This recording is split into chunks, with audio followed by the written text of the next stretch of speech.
Yo, what's up mga classmate? So lalabas lang tayo, meron lang tayong gagawin sa labas. So bago tayo magmerienda, meron lang tayong bibiliin muna. Wala lang, bigla ko lang naisip na magmerienda sa labas. Gusto ko kasi tikman yung pares dun sa tapat ng SM, kung anong lasa ng pares nila. At syempre, maglalakad lang tayo mula village hanggang dun sa SM para may exercise tayo.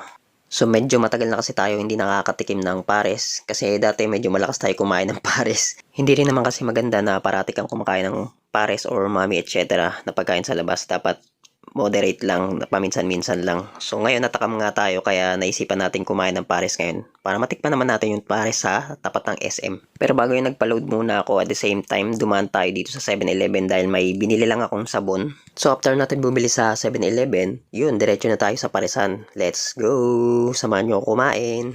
So ito yung itsura ng pares sa kanila dito sa tapat ng SM Bacoor. So kung makikita nyo, masarap naman siya, mukha siyang masarap. Kaya ngayon, titikman natin kung talaga bang masarap. So, goods naman yung sabaw niya, malasa din, lalo na kapag nilagyan mo ng kalamansi.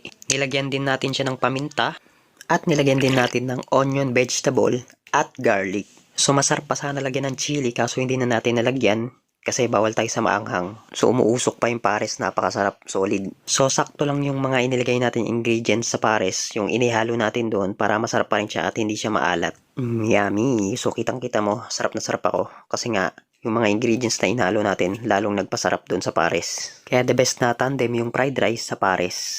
So, minsan lang nga pala akong uminom ng soft drinks. Minsan lang sa isang taon. Yan kasi yung isa sa mga bawal sa akin. Soft drinks, mga maanghang, mamantika. Kaya madalang mo ako makita na uminom ng soft drinks. Ngayon lang ulit. After a year.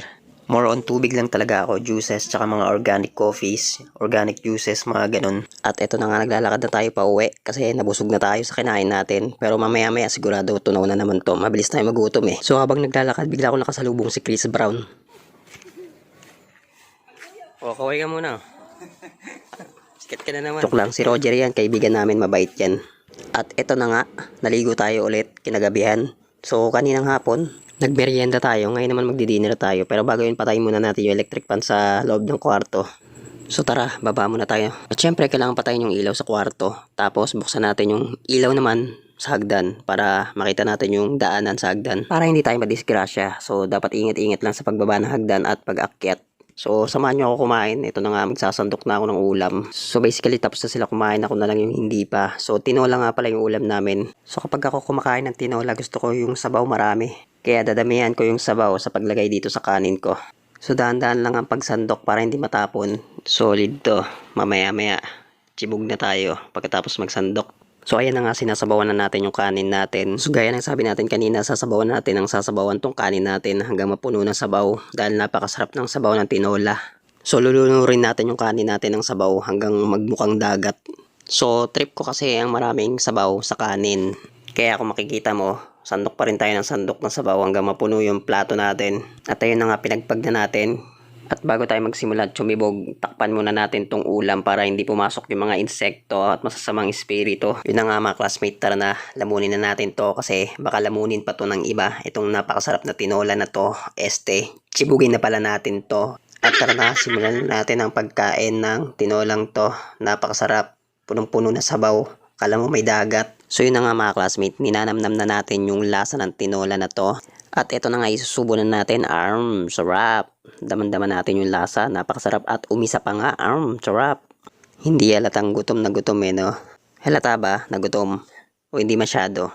Sakto lang na halatang gutom na gutom na gutom na gutom. So tinatanggal ko nga pala yung buto dito sa manok na to, kaya nahirapan ako. So ito, susubo ko na ulit. Sarap. Nasasarapan talaga ako pag maraming sabaw yung kanin.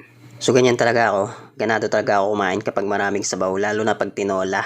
Kaya okay pa sa alright kapag ganyan ang ulam. Halata naman sa subo natin ng kutsara eh. Ang daming kanin, punong-puno. So ayun, napapapikit-pikit pa tayo sa sobrang sarap. Yummy. So patingin-tingin pa tayo sa camera habang hinihimay-himay natin yung kanin at susubo ulit. Sarap. Ayaw pa awat sa sarap kaya subo ulit. So mag-dinner ka na rin kung hindi ka pa nagdi-dinner, hanggang dito na lang.